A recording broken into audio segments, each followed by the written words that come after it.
ঢাকার দোহারে মুকসুদপুর ইউনিয়নের মৈতপাড়া গ্রামে দ্বিতীয় শ্রেণীর এক শিক্ষার্থীকে আসামি করে ভাঙচুর ও লুটপাটের অভিযোগে মামলা দায়ের করা হয়েছে।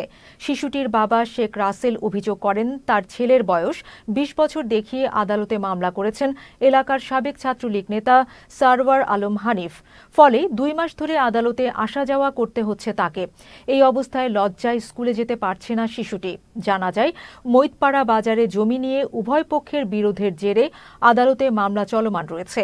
গত ৫ই আগস্ট আওয়ামী লীগ সরকার পতনের পর বিক্ষুব্ধ জনতা ছাত্রলীগ নেতা হানিফের অফিসে ভাঙচুর ও অগ্নিসংযোগ করেন।